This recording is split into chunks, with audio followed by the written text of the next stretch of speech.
आपको युद्ध पर बुद्ध के संदेश वाली खबर दिखाते हैं। पीएम मोदी वियतनाम दौरे पर हैं। एक दिन के दौरे पर वियतनाम पहुंचे पीएम नरेंद्र मोदी का शानदार स्वागत किया गया। पीएम की मौजूदगी में दोनों देशों के बीच 12 समझौतों पर हस्ताक्षर भी हुए। लेकिन इन सब के बीच पीएम मोदी का बुद्ध वाला संदेश भी सामने आया। पीएम ने वियतनाम को कहा कि युद्ध ने आपको दुनिया से दूर किया, बुद्ध ने भारत से जोड़ा है। पीएम के एक दिन के दौरे पर की पूरी रिपोर्ट आपको दिखाते हैं। पीएम मोदी भी वियतनाम के लिए युद्ध के आगे बुद्ध का संदेश लेकर गए थे। बंदूक और पिस्तौल के मार्ग पर जा रहे हैं। वियतनाम उनके लिए एक बहुत बड़ा जीता जागता उदाहरण है कि युद्ध से बजाय बुद्ध कितना परिवर्तन लाता है, बुद्ध कितना बड़ा सुख देता है।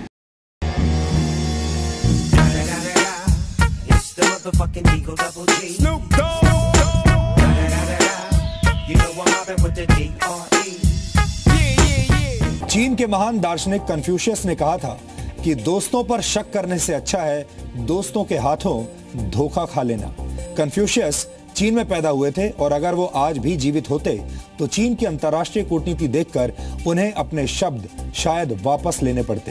हम ऐसा इसलिए कह रहे हैं क्योंकि जो भी देश चीन से दोस्ती करते हैं, चीन उन्हें बदले में सिर्फ धोखा देता है और कोई भी स्वाभिमानी देश बार बार धोखा बर्दाश्त नहीं कर सकता। चीन ने भारत को एक बार नहीं बल्कि कई बार धोखा दिया है। इसलिए भारत ने चीन का इलाज ढूंढने के लिए कन्फ्यूशियस नहीं बल्कि चाणक्य की नीति का पालन करने का फैसला किया है। और चाणक्य की नीति कहती है दुश्मन की कमजोरी का पता लगाकर वहीं पर वार करना चाहिए। और भारत ने चीन की एक बड़ी कमजोरी का पता लगा लिया है और चीन की इस कमजोरी का नाम है साउथ चाइना सी। भारत के प्रधानमंत्री नरेंद्र मोदी आज वियतनाम दौरे पर हैं। वियतनाम साउथ चाइना सी के दायरे में आने वाला एक छोटा सा देश है, लेकिन यह छोटा सा देश 1979 के युद्ध में चीन को बहुत मजबूत चुनौती दे चुका है। वियतनाम साउथ चाइना सी पर चीन के गैर कानूनी दावों का कड़ा विरोध करता रहा है। इसलिए वियतनाम चीन की छोटी छोटी आंखों में चुभने वाला एक बड़ा सा कांटा है। 3 सितंबर यानी कल चीन पहुंचने से पहले प्रधानमंत्री नरेंद्र मोदी आज वियतनाम में रुकेंगे और आज की यह रात चीन पर काफी भारी गुजरेगी। यह अपने आप में एक बहुत स्मार्ट कूटनीति है क्योंकि वियतनाम और चीन एक दूसरे के बड़े विरोधी हैं। ऐसे में चीन जाने से पहले उसके दुश्मन के साथ समय गुजारना बहुत कुछ कहता है। आपने ये बात नोट की होगी कि अक्सर चीन के राष्ट्रपति जब भारत की यात्रा पर आते हैं तो वो अपने भारत के दौरे के आगे या पीछे पाकिस्तान का चक्कर भी लगा लेते हैं। ये अपने प्रतियोगी देशों पर दबाव डालने वाली एक कूटनीति है जिस पर अब भारत ने भी काम करना शुरू कर दिया है। प्रधानमंत्री के वियतनाम दौरे के दौरान भारत और वियतनाम के बीच कई बड़े समझौते हो सकते हैं। वियतनाम भारत से ब्रह्मोस मिसाइल्स और वरुणास्त्र टॉर्पीडो खरीदना चाहता है। अगर भारत और वियतनाम के बीच डिफेंस डील साइन होती है तो भारत सिर्फ हथियार खरीदने वाला देश नहीं बल्कि अब हथियार बेचने वाला देश भी बन जाएगा। वियतनाम को इन हथियारों की जरूरत इसलिए है क्योंकि उसे चीन से बार बार धमकियां मिलती हैं। यानी वियतनाम को मजबूत करके भारत एक तरीके से चीन को घेरने की नीति पर काम कर रहा है। इसके अलावा भारत वियतनाम को 4 पेट्रोलिंग बोट्स देने का ऐलान भी कर सकता है। इन पेट्रोलिंग बोट्स की मदद से वियतनाम साउथ चाइना सी में चीन की हरकतों पर नजर रख पाएगा। जुलाई के महीने में एक अंतर्राष्ट्रीय अदालत ने साउथ चाइना सी पर चीन के दावे को गैर कानूनी और आधारहीन बताया था। भारत वियतनाम के समुद्र में कई ऑयल एक्सप्लोरेशन परियोजनाएं भी चला रहा है जिसका चीन विरोध करता रहा है। भारत वियतनाम के साथ व्यापार करने वाले टॉप 10 देशों में शामिल है। भारत और वियतनाम के बीच वर्ष 2015 से 2016 के दौरान 52,000 करोड़ रुपए का कारोबार हुआ था। दोनों देश इसे बढ़ाकर अब 1 लाख करोड़ रुपए तक करना चाहते हैं। इसके अलावा भारत 6,683 करोड़ रुपए की लागत से वियतनाम में 93 परियोजनाएं भी चला रहा है। चीन अब पाकिस्तान जैसे देशों को हथियार बेचकर बलूचिस्तान में चाइना पाकिस्तान इकोनॉमिक कॉरिडोर यानी सीपैक का निर्माण कर रहा है और वो साउथ चाइना सी के अलग अलग द्वीपों पर गैर कानूनी दावे करके भारत को घेरना चाहता है। विशेषज्ञ चीन की इस नीति को स्ट्रिंग ऑफ पर्ल्स यानी मोतियों का हार कहते हैं। लेकिन अब भारत ने अपनी तेज तर्रार कूटनीति के जरिए इन मोतियों के हार को तोड़ने की योजना बना ली है। G20 समिट में हिस्सा लेने के लिए चीन जाने से पहले प्रधानमंत्री नरेंद्र मोदी का वियतनाम दौरा भारत की इसी कूटनीति का एक उदाहरण है। वियतनाम का दौरा पूरा करने के बाद प्रधानमंत्री मोदी 4 और 5 सितंबर को G20 समिट में हिस्सा लेने के लिए चीन के शहर हांगझोउ जाएंगे। G20 समिट के दौरान प्रधानमंत्री नरेंद्र मोदी चीन के राष्ट्रपति शी जिनपिंग से भी मुलाकात करेंगे। इस मुलाकात के दौरान नरेंद्र मोदी जिनपिंग से NSG में भारत की सदस्यता के लिए चीन का समर्थन हासिल करने की कोशिश करेंगे। अमेरिका भी इस बात की उम्मीद जता चुका है कि अगर चीन मान जाए तो भारत को इस साल के आखिर तक NSG का सदस्य बनाया जा सकता है। आप ये भी कह सकते हैं कि अपनी नई कूटनीति के तहत भारत चीन से कुछ मांगेगा नहीं, बल्कि उसे समर्थन देने के लिए मजबूर कर देगा। प्रधानमंत्री मोदी का वियतनाम वाला छोटा सा दौरा चीन की बड़ी बड़ी साजिशों पर भारी पड़ेगा। इसलिए जितनी देर तक नरेंद्र मोदी वियतनाम में होंगे उतनी देर तक चीन बेचैन रहेगा। लेकिन चीन सिर्फ भारत की वियतनाम वाली कूटनीति से ही परेशान नहीं है, बल्कि वो भारत और अमेरिका की मजबूत होती दोस्ती से भी काफी बेचैन है। दरअसल भारत और अमेरिका ने मिलकर चीन और पाकिस्तान का इलाज करने वाली एक कड़वी कूटनीतिक दवा ढूंढ निकाली है, जिसके बारे में आज हम आपको बताएंगे। लेकिन पहले आपको बता दें कि भारत और अमेरिका के बीच हुए ऐतिहासिक समझौते से ठीक पहले चीन के मीडिया ने भारत को लेकर क्या टिप्पणी की है। चीन के सरकारी मीडिया से जुड़े अखबार ग्लोबल टाइम्स में छपे एक लेख में कहा गया है कि अगर भारत अमेरिका के साथ गठबंधन करता है तो इससे चीन, पाकिस्तान और यहां तक कि रूस भी चिढ़ सकते हैं। इससे भारत सुरक्षित महसूस नहीं करेगा, बल्कि वो एशिया में तमाम देशों के बीच दुश्मनी का केंद्र बन जाएगा। भारत के खिलाफ ऐसी टिप्पणी इस बात का प्रमाण है कि चीन इस समय भारत की मजबूत कूटनीति की वजह से काफी बेचैन है और भारत के बढ़ते प्रभाव को शायद चीन सह नहीं पा रहा है। चीन की इस बेचैनी की वजह अब हम आपको बताएंगे। इसकी वजह यह है कि भारत और अमेरिका के बीच एक ऐसे समझौते पर हस्ताक्षर हो गए हैं जिससे एशिया में भारत की स्थिति काफी मजबूत हो जाएगी।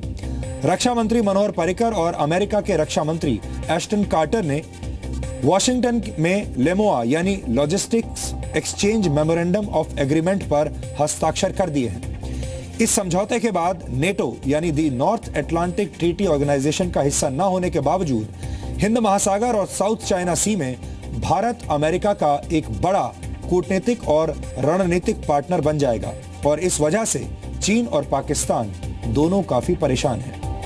भारत और अमेरिका ने 10 वर्षों की बातचीत के बाद लेमोआ पर हस्ताक्षर किए हैं। यह अमेरिका और भारत के बीच एक ऐतिहासिक समझौता है, क्योंकि लेमोआ के अमल में आने के बाद अमेरिका भारत के मिलिट्री बेस और भारत अमेरिका के मिलिट्री बेसिस को इस्तेमाल कर पाएगा।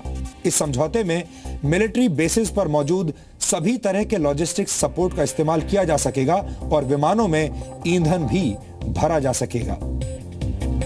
भारत और अमेरिका के बीच होने वाला यह समझौता कुछ वैसा ही होगा जैसा अमेरिका और नेटो के दूसरे देशों के बीच है। आपको बता दें कि नेटो में शामिल देश ACSA यानी acquisition and cross servicing agreement के तहत एक दूसरे के मिलिट्री बेस का इस्तेमाल कर पाते हैं। इस वक्त नेटो में 28 देश शामिल हैं। हालांकि ACSA और लेमोआ के बीच बहुत बड़ा सैद्धांतिक फर्क भी है और वो फर्क ये है कि अमेरिका भारत में सैन्य अड्डे की स्थापना नहीं कर पाएगा, यानी भारत की जमीन पर अमेरिकी सैनिकों की मौजूदगी नहीं होगी, बल्कि दोनों देश एक दूसरे के सैन्य अड्डों का इस्तेमाल सिर्फ रिपेयरिंग, रिफ्यूलिंग और प्राकृतिक आपदा के दौरान मदद पहुंचाने के लिए कर पाएंगे। हालांकि विशेष हालात में दोनों देश आपसी रजामंदी से सैन्य अड्डों का इस्तेमाल कैसे करना है इस पर मिलकर फैसला ले सकते हैं। यहां पर हम आपको यह भी बता दें कि भारत शुरू से ही गुट निरपेक्षता के पक्ष में रहा है। हालांकि 1990 से 1991 के बीच लड़े गए खाड़ी युद्ध के दौरान भारत ने अमेरिका के लड़ाकू विमानों को भारत में ईंधन भरने की इजाजत दे दी थी, लेकिन तब संसद में तत्कालीन प्रधानमंत्री चंद्रशेखर को काफी विरोध का सामना करना पड़ा था और बाद में भारत ने अमेरिकी विमानों को ईंधन भरने के लिए दी गई इजाजत रद्द कर दी थी। लेकिन अब ऐसा पहली बार है जब भारत ने अमेरिका जैसी महाशक्ति के साथ इस तरह का कोई गठबंधन किया है। भारत के पहले प्रधानमंत्री जवाहरलाल नेहरू ने 1953 में गुट निरपेक्ष आंदोलन की नींव रखी थी। गुट निरपेक्षता का मतलब है किसी भी गुट का हिस्सा न बनना, और इसी गुट निरपेक्षता को भारत और चीन की दोस्ती का आधार बनाया गया था। यह भारत और चीन के पंचशील सिद्धांतों के तहत आता है। इन सिद्धांतों के मुताबिक भारत और चीन को एक दूसरे की संप्रभुता को सम्मान देना था, एक दूसरे के खिलाफ आक्रामक नहीं होना था, एक दूसरे के घरेलू मामलों में दखल नहीं देना था, समानता की बात करनी थी और शांतिपूर्ण तरीके से एक दूसरे के अस्तित्व को स्वीकार करना था। लेकिन 1962 में चीन ने पंचशील सिद्धांतों की धज्जियां उड़ाते हुए भारत पर हमला कर दिया था, और अब वही चीन भारत को कूटनीति की दुनिया में अच्छे संबंधों पर लेक्चर दे रहा है। इसलिए हमें लगता है कि आज देश के हर नागरिक को पता होना चाहिए कि भारत कैसे अब चीन की हर चाल का जवाब उसी की भाषा में दे रहा है। उम्मीद जता चुका है कि अगर चीन मान जाए तो भारत को इस साल के आखिर तक एनएसजी का सदस्य बनाया जा सकता है। आप ये भी कह सकते हैं कि अपनी नई कूटनीति के तहत भारत चीन से कुछ मांगेगा नहीं, बल्कि उसे समर्थन देने के लिए मजबूर कर देगा। प्रधानमंत्री मोदी का वियतनाम वाला छोटा सा दौरा चीन की बड़ी बड़ी साजिशों पर भारी पड़ेगा। इसलिए जितनी देर तक नरेंद्र मोदी वियतनाम में होंगे, उतनी देर तक चीन बेचैन रहेगा। लेकिन चीन सिर्फ भारत की वियतनाम वाली कूटनीति से ही परेशान नहीं है, बल्कि वो भारत और अमेरिका की मजबूत होती दोस्ती से भी काफी बेचैन है। दरअसल भारत और अमेरिका ने मिलकर चीन और पाकिस्तान का इलाज करने वाली एक कड़वी कूटनीतिक दवा ढूंढ निकाली है, जिसके बारे में आज हम आपको बताएंगे। लेकिन पहले आपको बता दें कि भारत और अमेरिका के बीच हुए ऐतिहासिक समझौते से ठीक पहले चीन के मीडिया ने भारत को लेकर क्या टिप्पणी की है। चीन के सरकारी मीडिया से जुड़े अखबार ग्लोबल टाइम्स में छपे एक लेख में कहा गया है कि अगर भारत अमेरिका के साथ गठबंधन करता है तो इससे चीन, पाकिस्तान और यहां तक कि रूस भी चिढ़ सकते हैं। इससे भारत सुरक्षित महसूस नहीं करेगा, बल्कि वो एशिया में तमाम देशों के बीच दुश्मनी का केंद्र बन जाएगा। भारत के खिलाफ ऐसी टिप्पणी इस बात का प्रमाण है कि चीन इस समय भारत की मजबूत कूटनीति की वजह से काफी बेचैन है, और भारत के बढ़ते प्रभाव को शायद चीन सह नहीं पा रहा है। चीन की इस बेचैनी की वजह अब हम आपको बताएंगे। इसकी वजह यह है कि भारत और अमेरिका के बीच एक ऐसे समझौते पर हस्ताक्षर हो गए हैं जिससे एशिया में भारत की स्थिति काफी मजबूत हो जाएगी। रक्षा मंत्री मनोहर पर्रिकर और अमेरिका के रक्षा मंत्री एस्टन कार्टर ने वॉशिंगटन में लेमोन की कमजोरी का पता लगाकर वहीं पर वार करना चाहिए, और भारत ने चीन की एक बड़ी कमजोरी का पता लगा लिया है, और चीन की इस कमजोरी का नाम है साउथ चाइना सी। भारत के प्रधानमंत्री नरेंद्र मोदी आज वियतनाम दौरे पर हैं। वियतनाम साउथ चाइना सी के दायरे में आने वाला एक छोटा सा देश है, लेकिन यह छोटा सा देश 1979 के युद्ध में चीन को बहुत मजबूत चुनौती दे चुका है। वियतनाम साउथ चाइना सी पर चीन के गैर कानूनी दावों का कड़ा विरोध करता रहा है, इसलिए वियतनाम चीन की छोटी छोटी आंखों में चुभने वाला एक बड़ा सा कांटा है। 3 सितंबर यानी कल चीन पहुंचने से पहले प्रधानमंत्री नरेंद्र मोदी आज वियतनाम में रुकेंगे, और आज की यह रात चीन पर काफी भारी गुजरेगी। यह अपने आप में एक बहुत स्मार्ट कूटनीति है, क्योंकि वियतनाम और चीन एक दूसरे के बड़े विरोधी हैं। ऐसे में चीन जाने से पहले उसके दुश्मन के साथ समय गुजारना बहुत कुछ कहता है। आपने ये बात नोट की होगी कि अक्सर चीन के राष्ट्रपति जब भारत की यात्रा पर आते हैं तो वो अपने भारत के दौरे के आगे या पीछे पाकिस्तान का चक्कर भी लगा लेते हैं। ये अपने प्रतियोगी देशों पर दबाव डालने वाली एक कूटनीति है, जिस पर अब भारत ने भी काम करना शुरू कर दिया है। प्रधानमंत्री के वियतनाम दौरे के दौरान भारत और वियतनाम के बीच कई बड़े समझौते हो सकते हैं। वियतनाम भारत से ब्रह्मोस मिसाइल्स और वरुणास्त्र टॉर्पीडो खरीदना चाहता है। अगर भारत और वियतनाम के बीच डिफेंस डील साइन होती है तो भारत सिर्फ हथियार खरीदने वाला देश नहीं, बल्कि अब हथियार बेचने वाला देश भी बन जाएगा। वियतनाम को इन हथियारों की जरूरत इसलिए है क्योंकि उसे चीन से बार बार धमकियां मिलती हैं। यानी वियतनाम को मजबूत करके भारत एक तरीके से चीन को घेरने की नीति पर काम कर रहा है। इसके अलावा भारत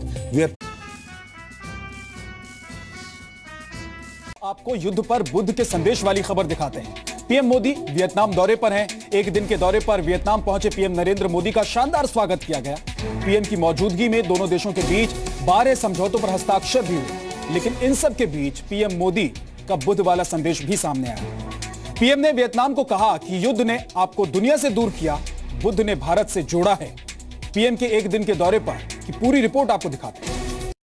पीएम मोदी भी वियतनाम के लिए युद्ध के आगे बुद्ध का संदेश लेकर गए थे।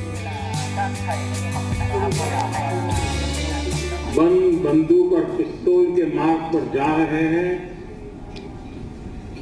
वियतनाम उनके लिए एक बहुत बड़ा जीता जागता उदाहरण है कि युद्ध से बजाय बुद्ध कितना परिवर्तन लाता है, बुद्ध कितना बड़ा सुख देता है।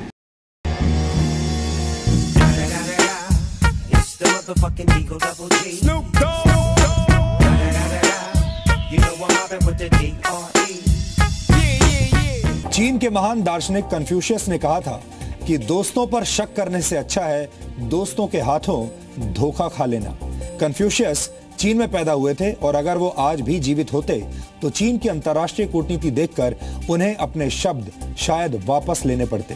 हम ऐसा इसलिए कह रहे हैं क्योंकि जो भी देश चीन से दोस्ती करते हैं, चीन उन्हें बदले में सिर्फ धोखा देता है और कोई भी स्वाभिमानी देश बार बार धोखा बर्दाश्त नहीं कर सकता। चीन ने भारत को एक बार नहीं बल्कि कई बार धोखा दिया है। इसलिए भारत ने चीन का इलाज ढूंढने के लिए कन्फ्यूशियस नहीं बल्कि चाणक्य की नीति का पालन करने का फैसला किया है। और चाणक्य की नीति कहती है दुश्मन नाम को 4 पेट्रोलिंग बोट्स देने का ऐलान भी कर सकता है। इन पेट्रोलिंग बोट्स की मदद से वियतनाम साउथ चाइना सी में चीन की हरकतों पर नजर रख पाएगा। जुलाई के महीने में एक अंतर्राष्ट्रीय अदालत ने साउथ चाइना सी पर चीन के दावे को गैर कानूनी और आधारहीन बताया था। भारत वियतनाम के समुद्र में कई ऑयल एक्सप्लोरेशन परियोजनाएं भी चला रहा है, जिसका चीन विरोध करता रहा है। भारत वियतनाम के साथ व्यापार करने वाले टॉप 10 देशों में शामिल है। भारत और वियतनाम के बीच वर्ष 2015 से 2016 के दौरान 52,000 करोड़ रुपए का कारोबार हुआ था।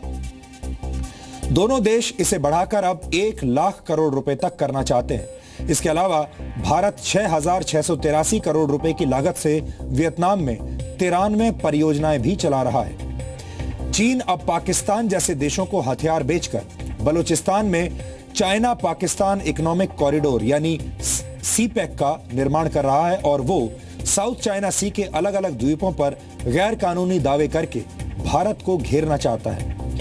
विशेषज्ञ चीन की इस नीति को स्ट्रिंग ऑफ पर्ल्स यानी मोतियों का हार कहते हैं। लेकिन अब भारत ने अपनी तेज तर्रार कूटनीति के जरिए इन मोतियों के हार को तोड़ने की योजना बना ली है। G20 समिट में हिस्सा लेने के लिए चीन जाने से पहले प्रधानमंत्री नरेंद्र मोदी का वियतनाम दौरा भारत की इसी कूटनीति का एक उदाहरण है।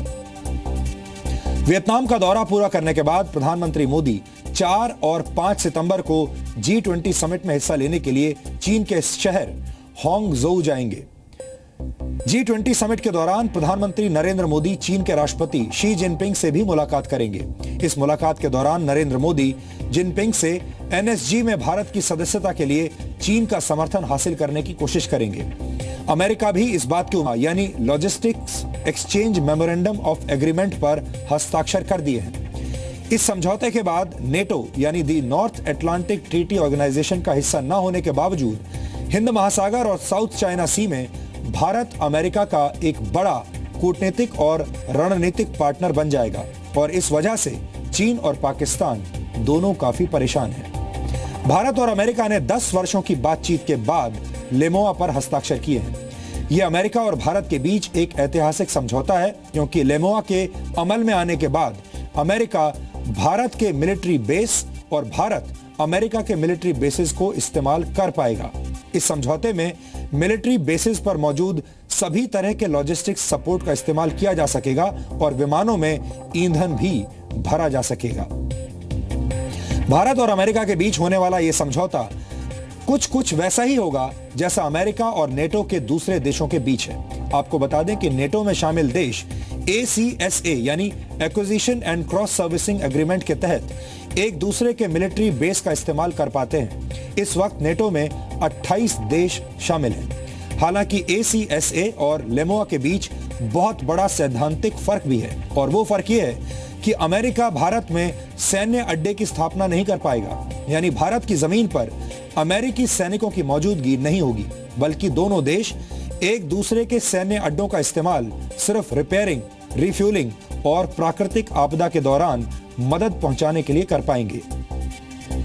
हालांकि विशेष हालात में दोनों देश आपसी रजामंदी से सैन्य अड्डों का इस्तेमाल कैसे करना है, इस पर मिलकर फैसला ले सकते हैं। यहां पर हम आपको यह भी बता दें कि भारत शुरू से ही गुट निरपेक्षता के पक्ष में रहा है। हालांकि